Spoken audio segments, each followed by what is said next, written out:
ടെലിഫോണിൽ അദ്ദേഹത്തെ കഴിഞ്ഞ ദിവസം ബന്ധപ്പെട്ടപ്പോൾ അദ്ദേഹം ഇന്ന് അങ്ങോട്ടേക്ക് എത്തുന്നു. അദ്ദേഹവും പ്രതീക്ഷയാണ് പ്രകടിപ്പിച്ചത്. ഈ ഡ്രഡ്ജർ ഉപയോഗിച്ചുള്ള തെരച്ചിലിൽ അത് ഗുണം ചെയ്യും എന്ന രീതിയിലായിരുന്നു അദ്ദേഹത്തിന്റെയും പ്രതികരണം. ഒപ്പം മൽപ്പെ ഇന്നലെ ഒന്ന് പിണങ്ങിപ്പോയിരുന്നല്ലോ അവിടെ നിന്ന്. മൽപ്പയ്ക്ക് അത് വളരെ ഗൗരവമായി എടുക്കേണ്ട ഒരു വിഷയമല്ലേ? മൽപ്പയെ അനുനയിപ്പിക്കാനുള്ള ശ്രമം നടത്തില്ല എന്ന് പിന്നീട് MLA വന്ന് പറയുന്നു. യാതൊരു സുരക്ഷയും ഇല്ലാതെയാണ് മൽപ്പെ സ്വന്തം നിലയിൽ ഇറങ്ങുന്നത് തെരച്ചിലിന്. അത് നടത്താനാകില്ല എന്ന രീതിയിലായിരുന്നു അവിടെ നിന്നുള്ള ജില്ലാ ഭരണകൂടത്തിന്റെ ഒക്കെ പ്രതികരണം. ഇന്നിപ്പോൾ മൽപ്പെ എത്തുന്നു എന്ന് നമ്മളെയും അറിയിച്ചിട്ടുണ്ടല്ലോ. എന്തൊക്കെയാണ് അത് സംബന്ധിച്ച വിവരങ്ങൾ?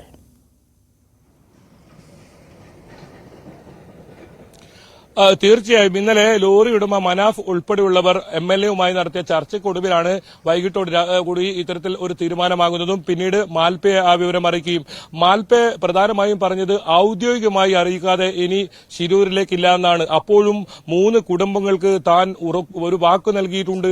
ഇക്കാര്യത്തിൽ തന്റെ ജീവൻ പോലും നോക്കാതെ താൻ അവർക്കായി അവരുടെ തെരച്ചിലായി മുന്നിലുണ്ടാകുമെന്നായിരുന്നു. പക്ഷേ ഇന്നലെ വളരെ അപമാനിതനായാണ് മാൽപ്പയെ കണ്ടത്. പക്ഷേ ജില്ലാ ഭരണകൂടം ഇവിടെ മാൽപ്പയെ വലിയ തോതിൽ അവഗണിക്കുന്നത് നമ്മൾ ആദ്യം മുതൽ തന്നെ കാണുന്നുണ്ടായിരുന്നു. അത് നമ്മൾ വാർത്തയിലൂടെ പുറം ലോകത്ത് എത്തിക്കുകയും ചെയ്യുകയായിരുന്നു. പക്ഷേ അപ്പോഴും എല്ലാം ഈ മാൽപ്പെ അതെല്ലാം സഹിച്ച് ഇവിടെ ഇത്തരത്തിൽ സ്വന്തം നിലയിൽ സൌജന്യമായി തെരച്ചിൽ നടത്തുന്നതാണ് നമുക്ക് കാണാൻ സാധിച്ചത്. ഒരുപക്ഷെ ഈ ഡ്രഡ്ജർ ഉൾപ്പെടെയുള്ള സംവിധാനങ്ങൾ 9 മണിയോടുകൂടി പ്രവർത്തിപ്പിക്കുമ്പോൾ മാൽപ്പെ 6 മണിയോടുകൂടി തന്നെ ഈ ഗംഗാവലി പുഴയിലെത്തുകയും അദ്ദേഹം ഈ ആഴങ്ങളിലേക്ക് എത്തുകയും നിരവധി വസ്തുക്കൾ എടുക്കുന്ന സാഹചര്യമുണ്ടായി. ഇന്നലെ തന്നെ അദ്ദേഹം 10 മിനിറ്റ് ഇത്തരത്തിൽ ഡൈവ് ചെയ്തപ്പോൾ തന്നെ ഒരു സ്കൂട്ടർ, അതായത്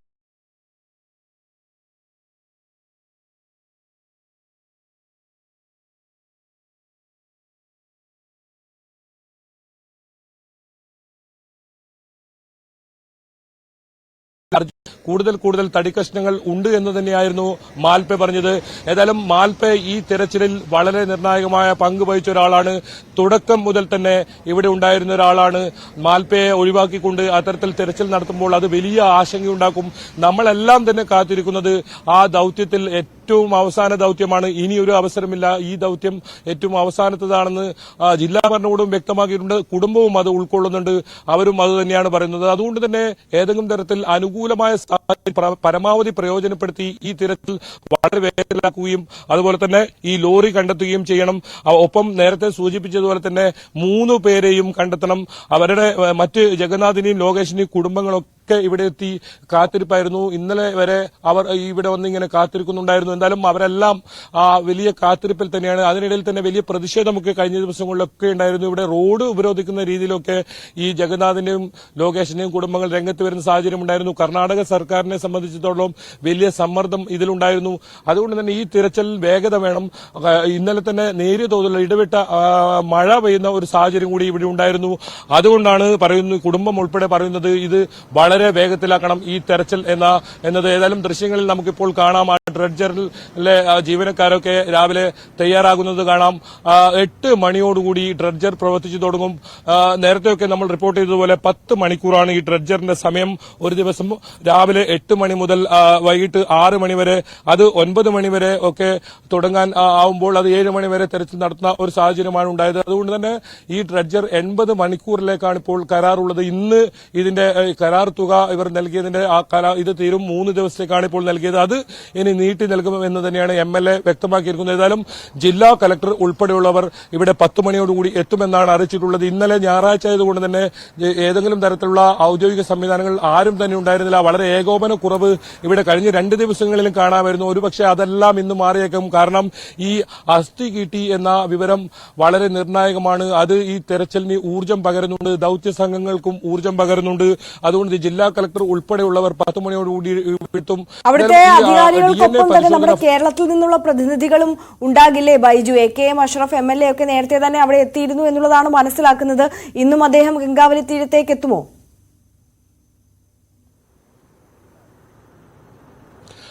ഈ മൂന്നാം ഘട്ട തെരച്ചിൽ തുടരുന്നതിന് 2 ദിവസം മുമ്പ് തന്നെ AKM അഷ്റഫ് ശിരൂരിലെത്തിയിരുന്നു. കഴിഞ്ഞ ദിവസമാണ് അദ്ദേഹം സ്വകാര്യ ആവശ്യത്തിനായി നാട്ടിലേക്ക് പോയത്.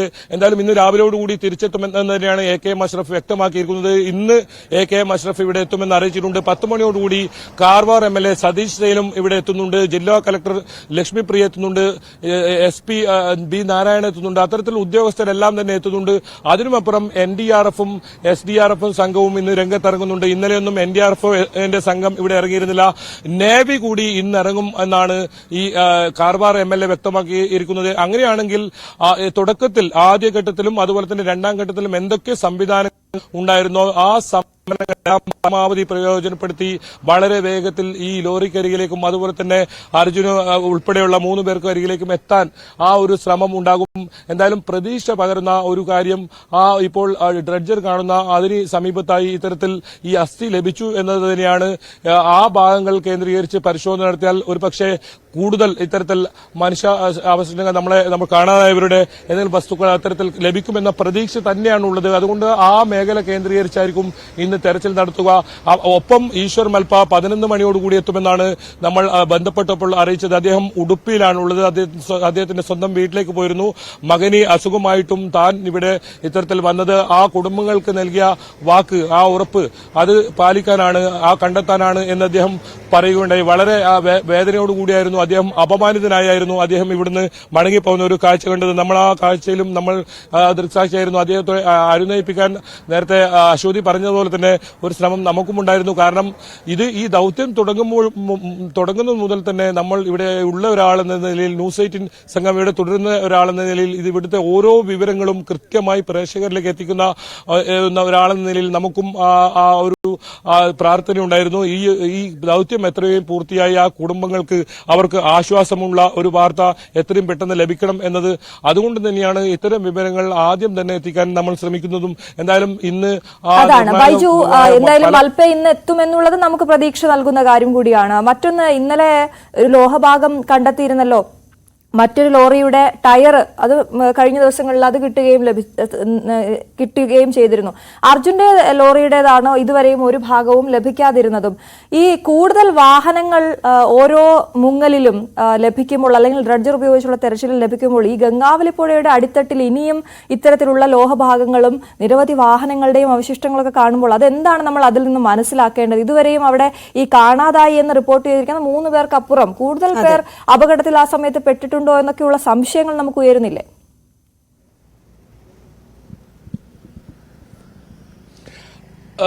തീർച്ചയായും അത് തന്നെയാണ് നമ്മൾ ഇന്നലെ റിപ്പോർട്ട് ചെയ്ത ബ്രേക്ക് ചെയ്ത ആ സംഭവം. ഇതിൽ ഈ ഗംഗാവലി പുഴയിൽ നിരവധി വാഹനങ്ങൾ അപകടത്തിൽപ്പെട്ടതായുള്ള സൂചനകളാണ് ഈശ്വർ മൽപ്പ നടത്തിയ ആ തെരച്ചിലിൽ മനസ്സിലാക്കാൻ സാധിച്ച. ഉഗ്ര സ്ഫോടനമുണ്ടായതായുള്ള ഒരു വിവരം കൂടിയുണ്ട്. അത് ഔദ്യോഗികമായി സ്ഥിരീകരിക്കേണ്ടതാണ്. എന്തായാലും അത് സംബന്ധിച്ച ഔദ്യോഗിക സ്ഥിരീകരണം ഒന്നും തന്നെ വന്നിട്ടില്ല.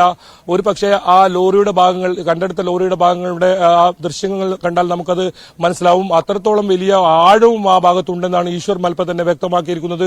അതുകൊണ്ട് തന്നെ ഒരു ഉഗ്രസ്ഫോടനം ഉണ്ടായേക്കാം.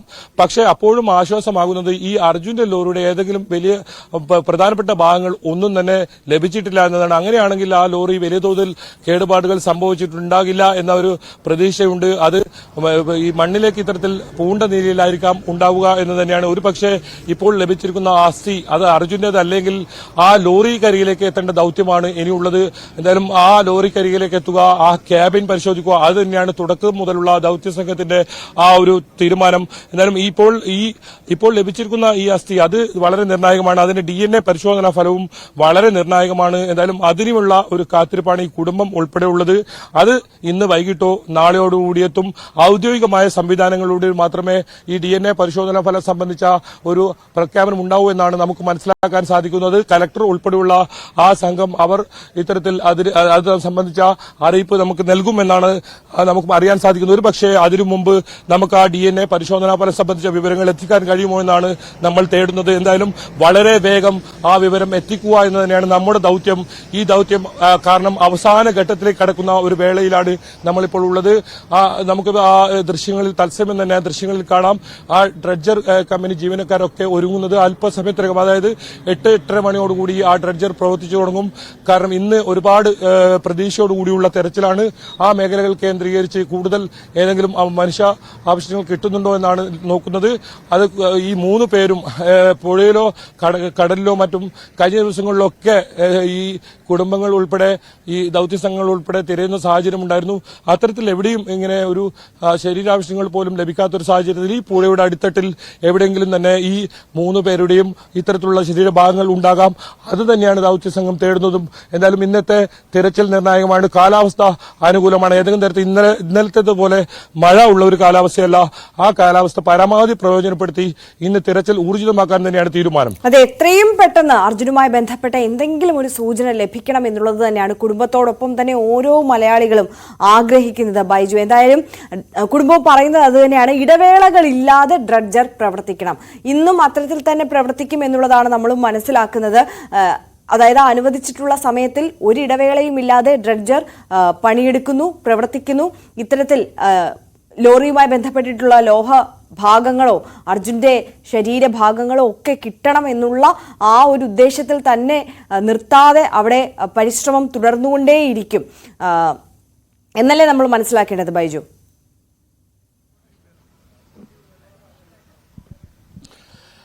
തീർച്ചയായും കുടുംബം ആവശ്യപ്പെടുന്നത് ഈ ഡ്രഡ്ജർ അത് നിർത്താതെ തന്നെ തുടരുക. അതിനൊപ്പം ഈശ്വർ മൽപ്പെ ഉൾപ്പെടെയുള്ള സേവനം മറ്റിടങ്ങളിൽ ഇത്തരത്തിൽ തെരച്ചിൽ നടത്തുക, ആഴങ്ങളിലുള്ള തെരച്ചിൽ നടത്തുക. അത് തന്നെയാണ് കുടുംബം ആവശ്യപ്പെട്ടത്. അതല്ലാതെ ഏതെങ്കിലും തരത്തിൽ ഈശ്വർ മൽപ്പയെ ഇവിടെ നിന്നും മാറ്റണമെന്ന് കുടുംബം ആവശ്യപ്പെട്ടിട്ടില്ല. പക്ഷേ ജില്ലാ ഭരണകൂടമാണ് ഇത്തരത്തിൽ ഈ ഈശ്വർ മൽപ്പയുമായുള്ള ഒരു സഹകരണമില്ലാത്ത ഒരു മാനസിക പ്രശ്നം അദ്ദേഹത്തിനുണ്ടായിരുന്നത്.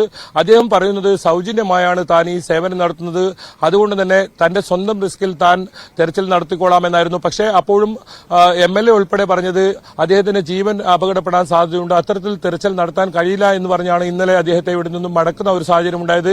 അദ്ദേഹത്തിനെതിരെ ഈ പുഴയിൽ ഗംഗാവലി പുഴയിൽ തിരച്ചിലിനിറങ്ങിയാൽ കേസെടുക്കുമെന്നൊക്കെ പറയുന്നവരത്തേക്ക് വരെ സാഹചര്യങ്ങൾ ഉണ്ടായിരുന്നു. പക്ഷേ അത് ഇന്നലെ ലോറി ഉടമ മനാഫ് ഉൾപ്പെടെ ഈ MLA സംസാരിച്ചപ്പോൾ ആ ഒരു ധാരണയിലെത്തി ഈശ്വർ മൽപ്പയ്ക്ക് അനുമതി നൽകാനും അദ്ദേഹത്തെ നേരിട്ട് ഔദ്യോഗിക സംവിധാനം വഴി തന്നെ വിളിക്കാനും ഇന്നലെ തീരുമാനമായിട്ടുണ്ട്. എന്തായാലും ഈശ്വർ മൽപ്പയുടെ സേവനം അത് പ്രധാനമാണ്. ഈ ലോറി കണ്ടെത്തുകയാണെങ്കിൽ അത് മുകളിലേക്ക് ഉയർത്താനുണ്ട്, അത് പുറത്തേക്ക് എടുക്കാനുണ്ട്. അത്തരം കാര്യങ്ങൾക്കൊക്കെ ഈശ്വർ മൽപ്പയുടെ സേവനം എന്തായാലും വേണം. നമ്മൾ